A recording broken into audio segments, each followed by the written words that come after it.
안전한 TV가 전하는 더 데이, 그날의 이야기. 2019년 겨울 상주 영천 고속도로 상행선에서 발생한 29중 연쇄 추돌 사고.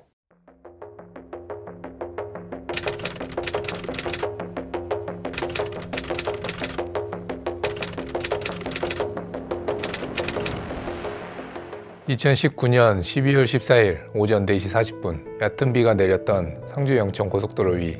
야심한 새벽에도 도로에는 저마다 목적지를 향해 달리는 차들이 있었습니다. 그 중엔 평소와 같이 택배를 운반하는 택배기사도 있었는데요. 매번 야간 운전을 하는 택배기사에게 어두운 그날의 도로는 대수롭지 않은 일상이었습니다. 그렇게 평화롭게 고속도로를 달리던 그때 평범했던 일상이 순식간에 미끄러지고 맙니다. 여기 고속도로 위에 차들이 멈추지 않고 계속 충돌하고 있어요. 빨리 좀 와주세요. 차량이 연쇄적으로 추돌하는 대형 사고가 일어난 것인데요. 설상가상 충돌의 여파로 차량들의 불까지 붙으면서 순식간에 아수라장이 된 도로 위. 그렇게 총 29중의 연쇄 추돌 사고가 발생합니다. 문제는 이 사고가 끝이 아니었다는 것인데요. 같은 날, 같은 시각, 사고 현장으로부터 4km 떨어진 하행선에서도 18중 추돌 사고가 발생하고 맙니다. 이 사고로 총 차량 47대가 파손되며 7명의 사망자와 42명의 부상자가 발생했고, 마비된 도로는 12시간 뒤에야 통행을 재개할 수 있었습니다. 같은 고속도로 상하행선에서 동시에 발생한 다중 추돌 사고, 이게 어떻게 된 일일까요? 사고 발생 전으로 돌아가 보죠. 어두운 새벽, 남들보다 빠르게 하루를 시작한 택배기사. 평범한 업무의 시작이었습니다. 영하의 추운 날씨에도 부지런하게 움직였죠. 앞으로 어떤 사고가 일어날지 상상도 못한 채. 먼저 2019년 사고 당일 상주 영천 고속도로는 부슬부슬 내리는 비에 도로가 젖어 있는 상태였는데요. 특히 해당 구간은 고가도로가 많고 내리막길이기도 해서 평소에도 사고가 자주 발생하는 곳이었습니다. 때문에 택배기사는 더욱 주의를 기울여 운전을 하고 있었는데, 달산 1교를 지나던 중 앞서 달리던 차들이 충돌하면서 아수라장이 된 도로를 보게 됩니다. 그리고 재빨리 브레이크를 밟았지만 힘껏 밟은 브레이크에 차는 더 미끄러지기 시작했습니다.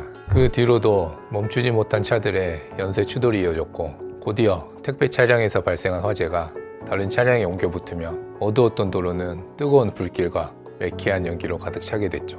현장에 도착했을 때 차량 여러 대가 화염에 휩싸여 있었고 화학제품 타는 연기가 심하게 났어요.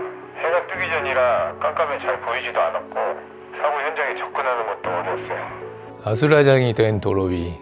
구조 작업조차 쉽지 않은 악몽 같은 상황. 그러나 고작 10분도 채 안 된 오전 4시 48분 데칼코마니 같은 사고가 또 일어납니다.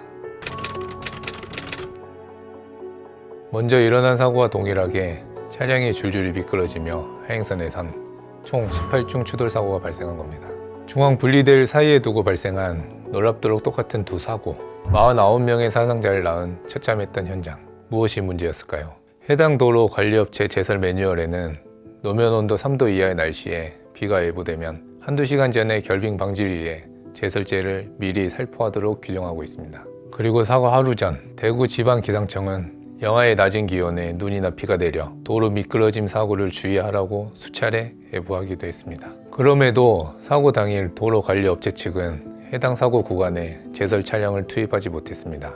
당시 사고 지점엔 강수 확률 30%의 비교적 적은 확률의 비가 예보되어 미리 제설 차량을 투입하지 못한 것이죠. 그런데 과연 이것만을 두고 사고의 원인으로 규정할 수 있을까요? 사실 또 하나의 문제가 있었습니다. 바로 일부 운전자의 제한속도 위반 과실. 특히 이번 사고에선 더욱 해서는 안 될 행동이었죠. 내렸던 비와 낮은 기온이 만난 그날의 도로 위에는 이 위험이 도사리고 있었기 때문입니다. 그 위험은 고작 0.7mm의 비로도 발생하는 도로 위의 암살자, 블랙 아이스. 기온이 갑자기 내려가면서 녹았던 눈이나 비가 얇은 빙판으로 변하는 현상입니다. 이번 사고의 원흉인 블랙 아이스는 언제 어디서 우리를 덮칠지 모릅니다. 당시 경북 의성 소방서장은 비가 얼어 현장이 온통 빙판길이었다고 설명했는데요. 그 원인으로 다중 추돌 사고가 나면서 다수의 사상자가 발생한 것 같다는 것입니다. 누군가 뚜렷이 예측할 수도 스스로 감지하기도 힘든 블랙 아이스 사고. 고작 0.7mm. 가볍게 내리던 비의 실체는 암살자였습니다. 당시 사고 현장에 투입된 소방 장비만 44대, 총 100여 명의 인력이 동원되었는데요. 그럼에도 차갑게 얼어붙은 도로 위 7명의 사망자는 안타까운 죽음을 맞았습니다. 네, 블랙아이스는 시간상으로는 기온이 급격하게 떨어지는 늦은 저녁이나 안개가 낀 이른 아침에 발생하기 쉽습니다. 그리고 장소적으로는 그늘진 도로나 터널, 고가도로나 교량 같은 곳에서도 쉽게 발생할 수 있습니다.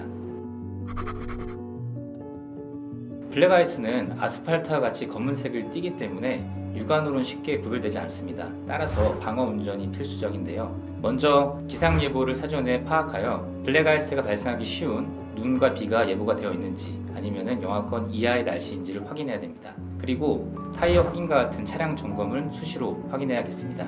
그리고 운행 시에는 기본적인 안전수칙을 지키면서 앞차의 안전거리를 확보한 뒤에 감속 운행을 해야 됩니다. 블랙아이스를 만났다면 우선 차량이 중심을 잃지 않게 핸들을 꽉 잡아줘야 합니다. 블랙아이스로 인해 차량이 미끄러지고 있다면 브레이크를 주기적으로 천천히 밟았다 뗐다 하는 펌핑 브레이크가 필수적입니다. 블랙아이스로 인해 차량이 회전되고 있다면 핸들을 회전되는 쪽으로 돌려 방향을 바로 잡아줘야 합니다. 순식간에 대형 피해를 일으키는 블랙아이스 사고. 이후 블랙아이스로 인한 사고 우려가 커짐에 따라 정부는 다양한 방안을 마련했습니다. 그늘진 곳 등 취약 구간에 자동 염수 분사 시스템을 확대하고 블랙아이스 생성을 막는 바닥 열선 설치를 검토 중이며 바닥에 작은 홈을 파 마찰력을 높이는 그루빙 공법 또한 확대되었습니다. 또한 정부는 민간 지도 서비스 사업자와 협력해 티맵, 카카오 내비 등 사람들이 많이 이용하는 내비게이션을 통해 도로 위 블랙아이스, 안개 발생까지 안전과 관련된 기상 정보를 제공하고 있습니다. 이러한 노력에도 블랙아이스 사고는 끊이지 않습니다. 올해 초 발생한 구리 포천 44중 추돌 사고처럼 말이죠. 가장 익숙한 공간이 가장 무서운 공간으로 바뀐 더 데이. 한번 미끄러지면 돌이킬 수 없는 무서운 존재. 평범한 일상을 무너뜨리는 도로 위 암살자 블랙아이스. 나부터 천천히 주의하며 운전하는 습관이 암살자로부터 모두를 지킬 수 있습니다. 설마 아직도 당신은 피해갈 것이라고 확신하시나요? 그날 더 데이는 당신에게도 도래할 수 있습니다.